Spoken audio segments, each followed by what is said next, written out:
ሰላም ጤና ይስጥልን በያላችሁ በሰላምታችን ይድረሳችሁ። ሐምሌ 3 ቀን 2018 ዓ.ም የዕለቱና አበይት ዜናዎች ይዘን ቀርበናል። እስከ መጨረሻው አብራችሁን ሁኑ።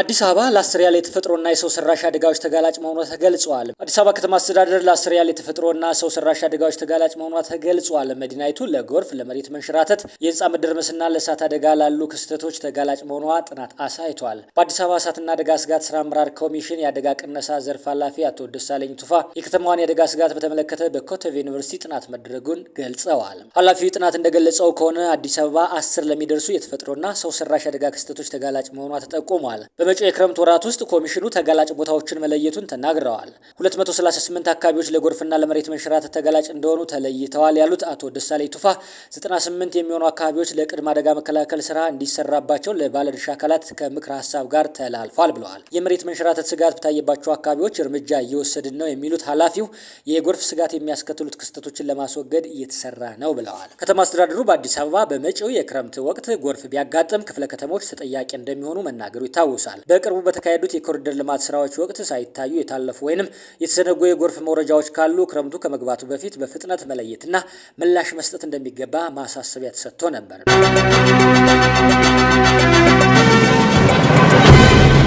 በሀገር ቻይና ከ65 ሚሊዮን በላይ ቤቶች ባዶ ናቸው ተብሏል። በዓለም ላይ በህዝብ ብዛቷ የምታወቀው ቻይና በአሁኑ ወቅት በሚሊዮን የሚቆጠር ሰው የማይኖርባቸው ባዶ መኖሪያ ቤቶች በብዛት የሚገኙባት ሀገር ሆናለች። በመላው ሀገሪቱ ሰፊ መንገዶች፣ ዘመናዊ መናፈሻዎች፣ ሰማይ ጠቀስ ህንፃዎችና የተሟሉ መሰረተ ልማቶች የተገነቡባቸው ሙሉ ከተሞች ቢኖሩም በውስጣቸው የሚኖረው ነዋሪ ግን የላቸውም ተብሏል። የምጣኔ ሀብት ጥናቶች እንደሚያሳዩት በቻይና በአሁኑ ወቅት ያለምንም ነዋሪ ዝም ብለው የተቀመጡ ባዶ ቤቶች ብዛት ከ65 እስከ 80 ሚሊዮን ይደርሳል ተብሏል።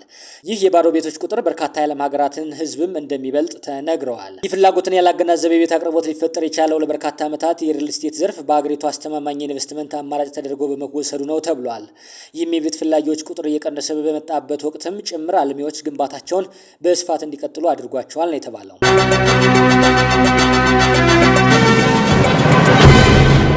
ዓለም አቀፉ የፍልሰት ድርጅት ኢትዮጵያ ለኢቦላ ወረርሽኝ የመጋለጥ ዕድሏ ከፍተኛ ደረጃ ላይ ይገኛል አለ። ድርጅቱ ሀገሪቱ ለበሽታው ከመጋለጥ አንጻር በከፍተኛ ደረጃ ቅድሚያ ከሚሰጣቸው ሀገራት መካከል አንዷ መሆኗን ሰሞኑን ባወጣው ሪፖርት ላይ ገልጿል።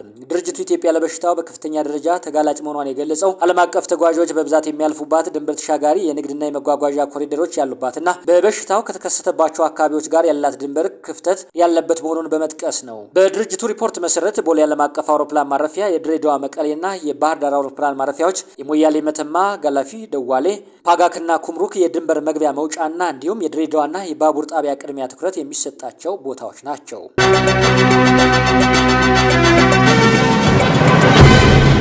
በአዲስ አበባ የ2019 በጀት ዓመት የቤት ኪራይ ዓመታዊ ጭማሪ ጣሪያ 11.5 በመቶ ሆኖ እንዲጸድቅ መደረጉ ይታወሳል። ከዚህ ተመን በላይ መጨመር በጥብቅ የተከለከለ ሲሆን ህጋዊ የውል ማሻሻያ ለ2 ዓመት ይቆያል ሲል የአዲስ አበባ ከተማ ቤቶች ልማትና አስተዳደር ቢሮ አሳውቋል። ከህጋዊ አሰራር ውጭ የሚደረጉ የመንደር ውሎች የተከለከሉ ሲሆን ውል በማያድሱና ህግ በሚተላለፉ አካላት ላይ ቅጣት ይጥላል። የውል እድሳት ጊዜያቸው አልፎ አከራይም ተከራይም አብረው ኖረው እድሳት ሳይፈጽሙ ከ2 ወር ከቆዩ የ1 ወር የቤት ኪራይ ቅጣት ይጣልባቸዋል። ውል ሳያድሱ 3 ወርና ከዚያ በላይ የቆዩ ደግሞ የ2 ወር የቤት ኪራይ ቅጣት ይከፍላሉ ነው የተባለው። አዲስ ተከራይ ያስገብተው ውል ያላደሱና ያላስመዘገቡ የ1 ወር የቤት ኪራይ ይቀጣሉ ተብሏል። በጥቆማ ወይም በክትትል ውል ያላደሱ ወይንም ያላስመዘገቡ መሆናቸው ከተረጋገጠ ደግሞ ከ1 እስከ 3 ወር የሚደርስ የኪራይ መጠን ቅጣት እንደሚጣልባቸው ቢሮው አሳውቋል። የቤት ኪራይ የውል እድሳት በክፍለ ከተማ በወረዳ ጽሕፈት ቤቶች ወይም በሞሰብ ዲጂታል የአንድ ማዕከል አገልግሎት መስጫ ማከናወን ይቻላል ተብሏል።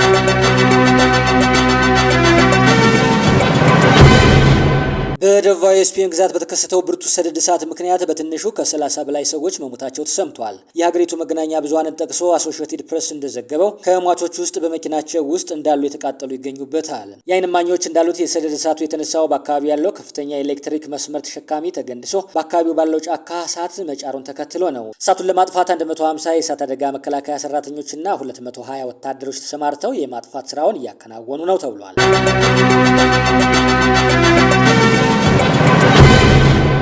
ሀገረ ኢራን በትራምፕ ላይ ግድያ ሙከራ ልትፈጽም መሆኑ ተሰምቷል። ኢራን በትራምፕ ላይ ግድያ ሙከራ ልትፈጽም ማቀዷን እስራኤል ለአሜሪካ ማሳወቋ ተነግሯል። ሀገረ እስራኤል እንደጠቀሰችው ኢራን በአሜሪካው ፕሬዚዳንት ዶናልድ ትራምፕ ላይ የግድያ ሙከራ ለማድረግ ማቀዷን የሚያሳይ የደህንነት መረጃ ለአሜሪካ መንግስት ማጋራቷ ተነግረዋል። ኢራን ትራምፕን ለመግደል የጠነሰሰችው ሴራ በእስራኤል የስለላ ድርጅት ተደርሶበት ለአሜሪካ መረጃው እንደተላለፈ የአሜሪካ መገናኛ ብዙሃን ዘግበዋል። ምንም እንኳ የአሜሪካና የኢራን ባለስልጣናት ለዚህ ዘገባ እስካሁን ይፋ ምላሽ ባይሰጡም ዋሽንግተን ከዚህ ቀደም የቴህራንን በርካታ የደህንነት ስጋቶችና በትራምፕ ላይ የተቃጡ የግድያ ሙከራዎችን ማክሸፏን መግለጿ ይታወሳል።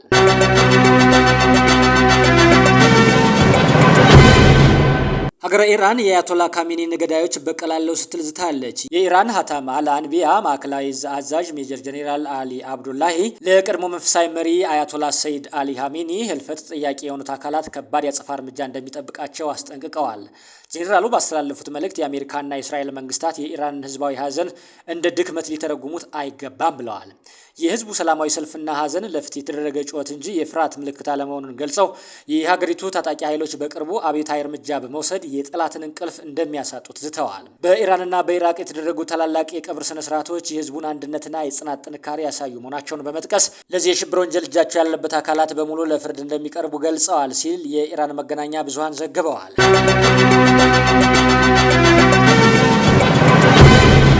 በሀገረ ፊሊፒንስ H5N1 የተባለ የወፍ በሽታ መቀስቀሱን የዓለም የእንስሳትና ጤና ድርጅት አስታውቋል። ኦሪየንታል ሚንዶሮ በተባለው ግዛት በ39 የዶሮ እርባታ ጣቢያዎች በሽታው መከሰቱን የገለጸው ድርጅቱ ወደ ሌሎች አካባቢዎች እንዳይሰራጭ ስጋቱን ገልጿል። ይህ በሽታ ከዚህ ቀደምም በተለያዩ የዓለማችን ክፍሎች የተከሰተ ሲሆን የዶሮ ገበያውን ክፉኛ አናግቶት ነበር ተብሏል። የሰዎች ከቦታ ወደ ቦታ የመዘዋወርም በተወሰነ መልኩ አስተጓጉሎ እንደነበርም ዘገባው ጠቅሷል። በፊሊፒንስ የወፍ በሽታ የታየባቸው የዶሮ እርባታ ጣቢያዎች ውስጥ የነበሩ ዶሮዎች ሙሉ በሙሉ እንዲቃጠሉ መደረጉን ሮይተርስ ዘግቧል።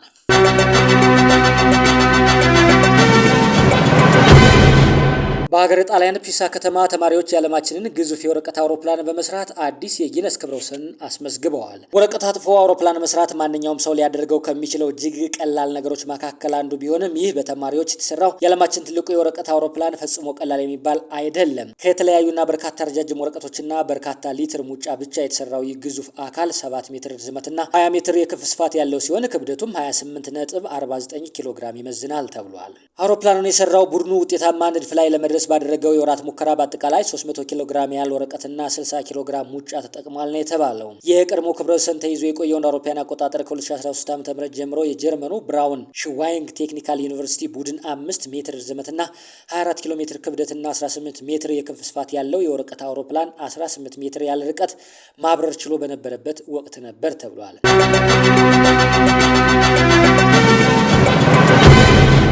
በደቡብ አፍሪካ የሚካሄዱ ጸረ ፍልሰተኛ ተቃዋሚዎች ቤት ለቤት በመዞር የንግድ ተቋማት መዝረፋቸው ተገልጿል። በደቡብ አፍሪካ በተለያዩ አካባቢዎች ሰነድ የሌላቸው የውጭ ሀገር ዜጎችን ኢላማ ያደረጉ ህገወጥ ሰልፎችና አልፎ አልፎም የሚስተዋሉ የሱቅ ዘረፋዎች አሁንም ሙሉ በሙሉ እፎይታ ለመስጠታቸውን በአካባቢ የሚገኙ ምንጮች ገልጸዋል። በትናንትናው ዕለት በጆሃንስበርግ ዙሪያ በሚገኙ ጃኖታ በተባለ አካባቢ በተቀሰቀሰ ተቃውሞ የተወሰኑ የንግድ ሱቆች እንዲዘጉ መገደዳቸውንና ጥቂቶች ላይ ደግሞ ዝርፊያ መድረሱ ተገልጿል። የፍልሰተኞች ተቃውሞ እንቅስቃሴ ማርች በሚል ስያሜ የሚንቀሳቀሱ እና በመንግስት እውቅና የሌላቸው እነዚህ ቡድኖች ቀደም ሲል የተቃውሞ ሰልፋቸውን ከሳምንት በፊት ለማቆም አቅደው የነበረ ቢሆንም አሁን ግን ጥሪያቸውን በመቀየር በየሳምንቱ ሐሙስ ሰልፍ እንደሚያደርጉ በማወጃቸው ውጥረቱ እንዲቀጥል አድርጓል። በሌላ በኩል ድንበር የለሽ ሐኪሞች ማህበር ቡድን በስደተኞች ላይ እየደረሰ ያለውን ጥቃትና በሆስፒታሎች በኩል የሕክምና አገልግሎት ለማግኘት ስጋት መፍጠሩን ቢገልጽም የሀገሪቱ የጤና ጥበቃ ሚኒስቴርና ገዢው ፓርቲ በጉዳዩ ላይ በሰጡት ጥብቅ ማብራሪያ በወሰዱት እርምጃ በአሁኑ ወቅት በሆስፒታሎች ውስጥ የነበረው ችግር መቀረፉ ተነግረዋል።